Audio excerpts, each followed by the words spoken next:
All right, welcome back, everybody. This is another episode of the No Money Real Estate Podcast, and I've got a really important topic to share with everybody today. Should real estate investors take an active role in politics? Hey, my name's Ken Doeck, and I'm a real estate investor. I want to welcome you to the No Money Real Estate Podcast. On this show, I'm going to interview elite level real estate investors from all over North America, and I'm going to help you to see one thing that all successful real estate investors have in common. They build their portfolios without using a dime of their own money. I've got a portfolio of $300 million in real estate. That includes resorts, apartment buildings, commercial buildings, and I built the entire portfolio without using a dime of my own money. Real estate is a business that anybody can get into, but the strategies that those tight real estate investors use to build massive portfolios have been kept secret for decades. Now, because of this show, I'm going to reveal them to you. So let's get started. Hey, listen, I'm inspired today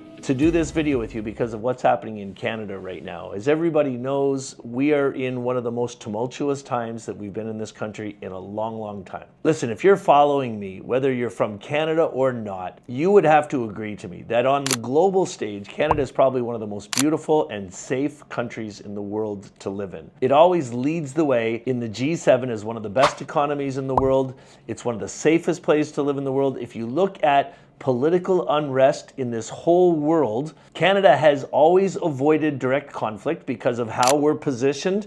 We're in North America, we've got oceans on other sides. Now there's all kinds of risks, but for the most part, we've had a very friendly neighboring country to the south of us. But over the last year, well, specifically since January the 6th, things have changed dramatically, and it's become a little bit scary. Reports are now saying that 30% less people are traveling to the United States for vacation. President Trump is doing some remarkable things. And you know what I find fascinating about this person is he is literally destroying the friendships, the relationship, the best ally relationships that America has had in 100 years.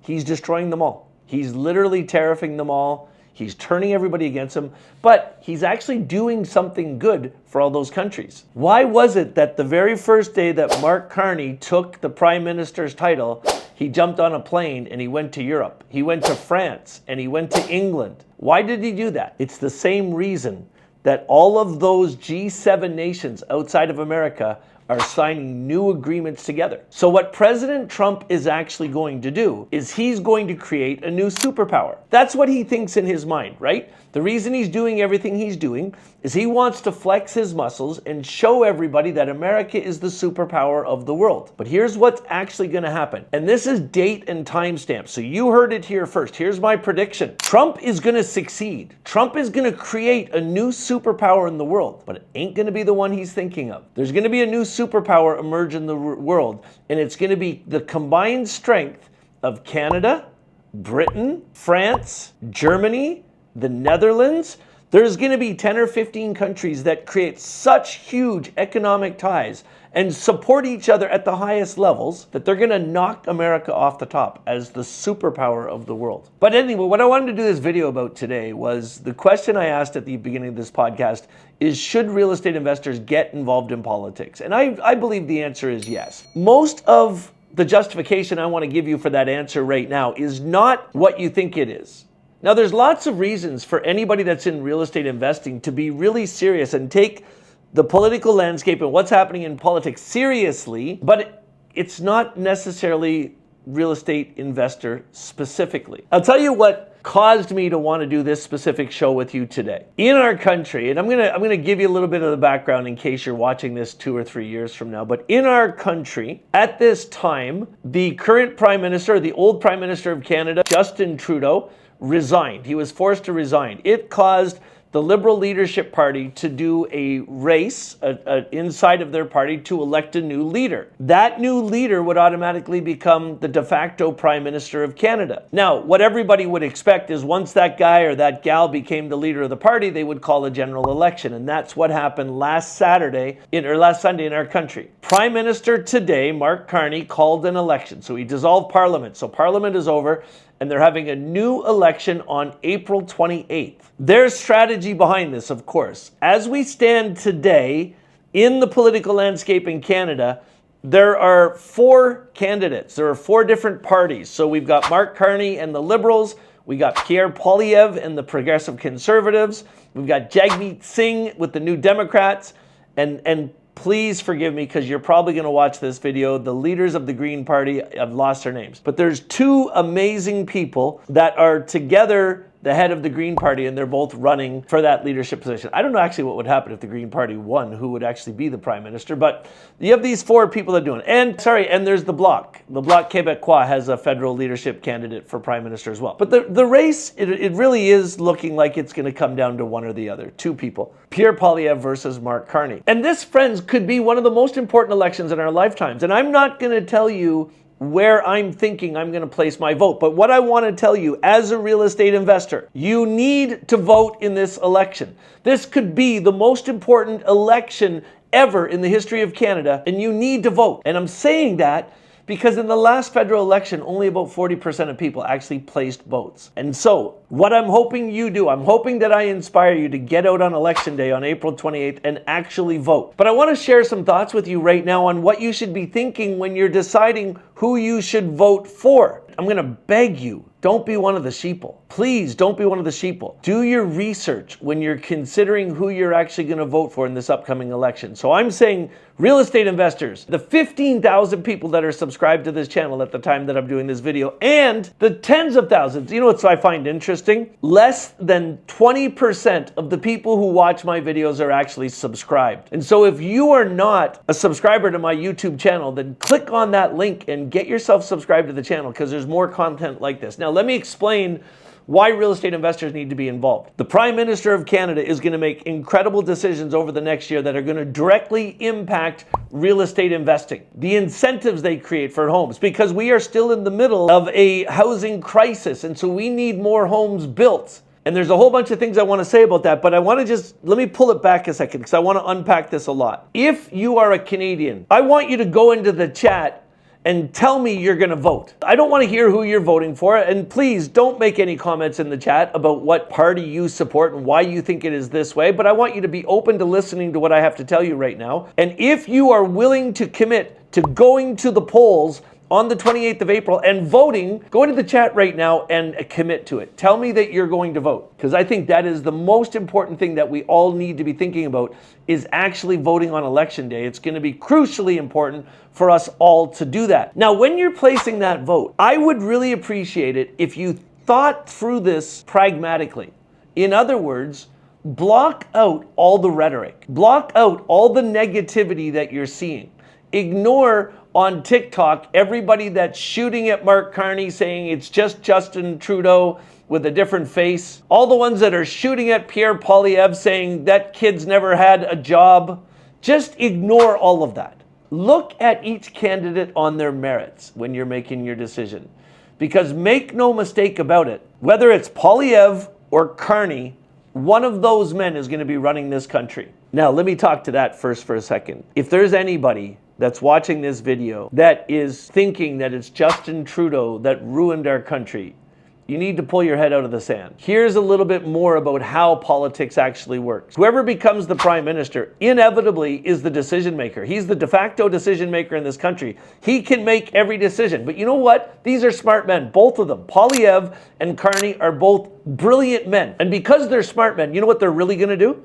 There are bureaucrats that are hired that work in the federal government, and they work in every one of the departments, and they're the ones that collect the data, make the decisions, and make recommendations to the Prime Minister. The vast majority of the time, the Prime Minister is going to ask a lot of questions and question them and challenge them on their recommendations, but most often the Prime Minister is going to agree with the recommendations that are made by the bureaucrats. So I want you to think about this from a second.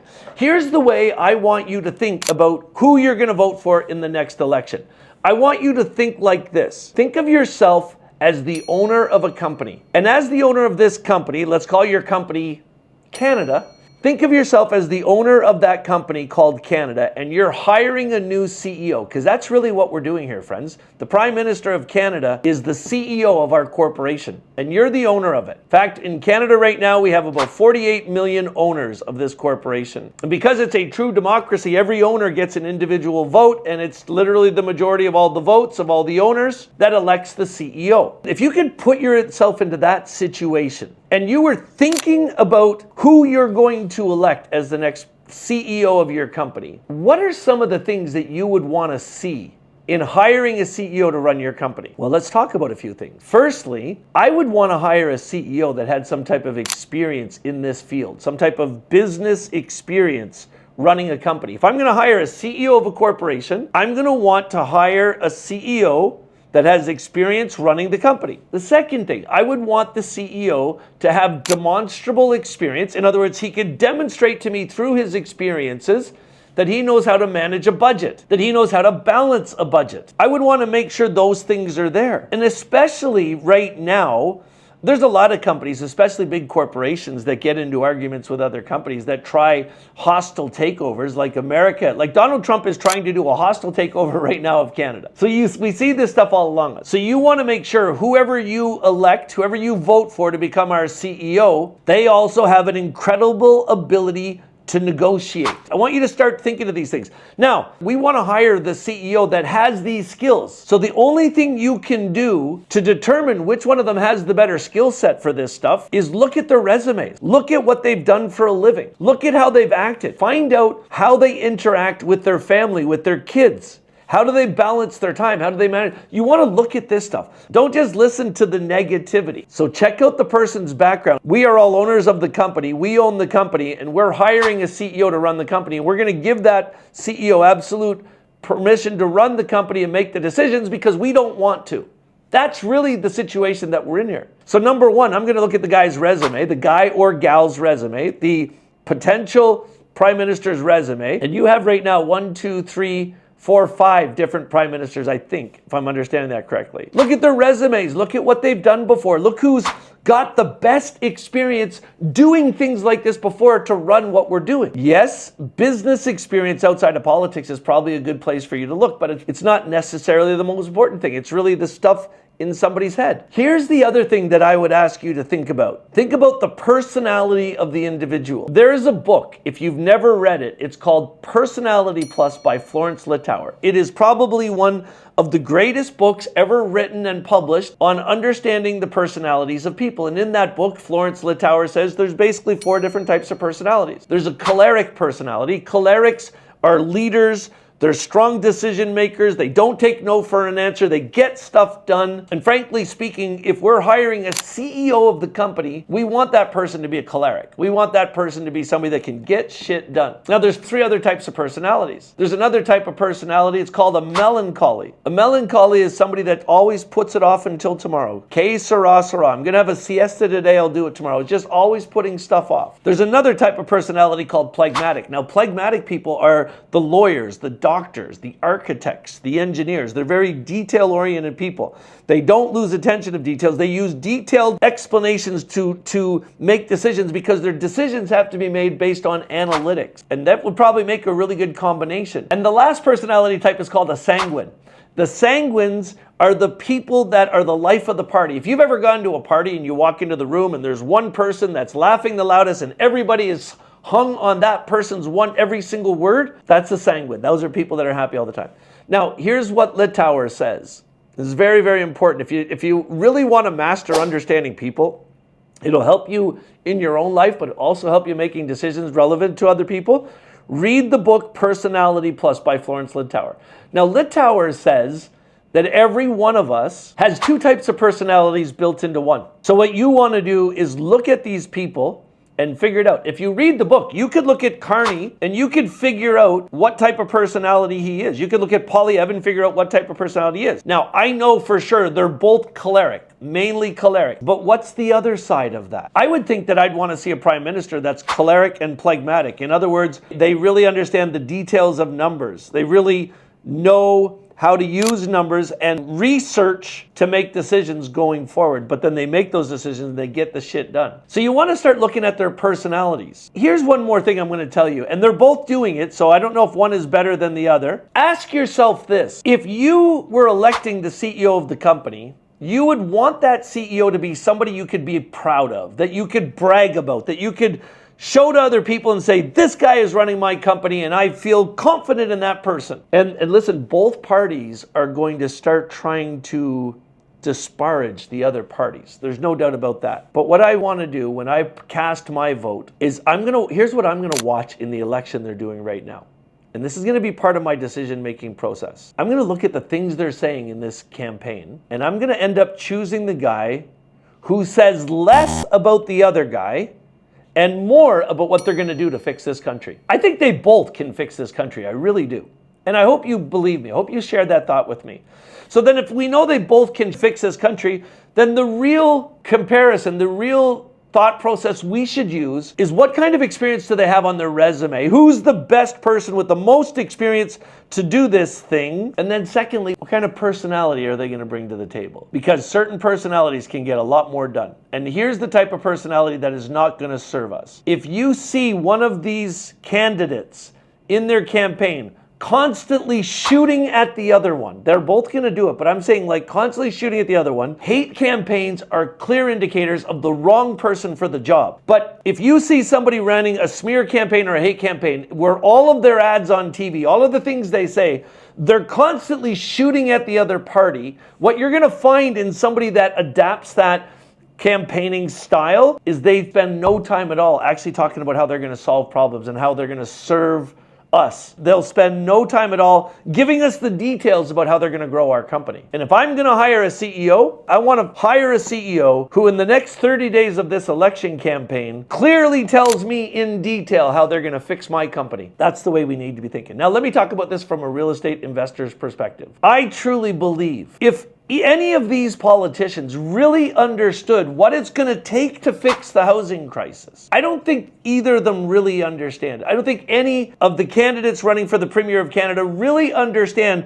what it's truly going to take to fix this housing crisis. I hope they prove me wrong. And I'll tell you what I want to hear, friends. I saw about 2 years ago, Chrystia Freeland, who was then the Minister of Finance in the current government. She was downtown at a major job site. And she gave away hundreds of millions of dollars to two companies that were building apartments, that were building, high density houses, condos and apartments. And she gave them these hundreds of millions of dollars in forgivable loans because they were building properties. Well, friends, that money is not going to help them to build more properties. They already know how to get the money they need to do that. And that pissed me off. That's when I created a goal in my life that I want to help 10,000 new people get into real estate investing. Why do I want to do that? Because here's the way my mind thinks. And I know I'm more in line with what it's going to take to fix the housing crisis than anything I've ever heard from a politician. So we all know there's a housing crisis. If we want to fix it, we need more houses built, right? So we need more houses that are being built now. So the companies that are already building houses today are building as many houses as they can in this environment. So if we want more houses built, we have to get more people building houses. We've got to get more people into real estate investing. We should have university degrees in every major university in this country that is a real estate development degree that teaches people the entrepreneurial skills that people like I have, where we can build properties, build houses. And if we can achieve success, if we can succeed in getting more people into real estate investing, they're going to build more homes. See, if it's just the same amount of people doing it now, we're not going to build any more homes. We're falling deeper into this problem every single year. There's two things we need to do to end the housing crisis forever. Number one, we need to teach real estate development as a university degree program and get more people into it. And to support that, the government needs to do two things. Number one, the government needs to put more incentives in place. I'm talking cash incentives in place that reward developers for building houses. And it's got to be more than just a discount or a rebate on GST. A good example is CMHC, the federal government, created a program called MLI Select. And right now, they will fund up to 95% of any project that is designed to create more affordable houses. That's a great program, but there needs to be more of it. Why not a cash gift for every house they complete? Why not create a standard of what a green affordable home is, so it's also conserving energy? And when a builder completes these, why not give them some type of reward for completing them? So the answer is we need to get more people into real estate investing, and we need to create better, more thought out incentives to reward builders who build houses. I want to hear which of the candidates understands that. I want to hear that in the messaging in these campaigns. So friends, if you're a real estate investor, if you're following me on this channel, remember this. Whoever we hire as prime minister is going to be the CEO of this country, of this company. Hire somebody, elect somebody, vote for somebody who's got the experience to do it. Listen carefully to what they're spending their time talking about. If they're spending all their time talking negatively about the other candidate and less time talking about the details of what they're going to do to fix the country, keep that in your mind. Don't vote for that person. And as a real estate investor, focus on what are they doing to help us? Because we're the people that are going to build the houses that are going to fix the housing crisis. Keep that stuff in your mind. If you have any comments about this show or any show you've heard, then go into the notes. If you're watching this on the podcast and you like what I talked about today, then do me a favor and smash the subscribe button. Give me a 5-star review. If you're not subscribed to the YouTube channel, get it there. Let's go on this journey together.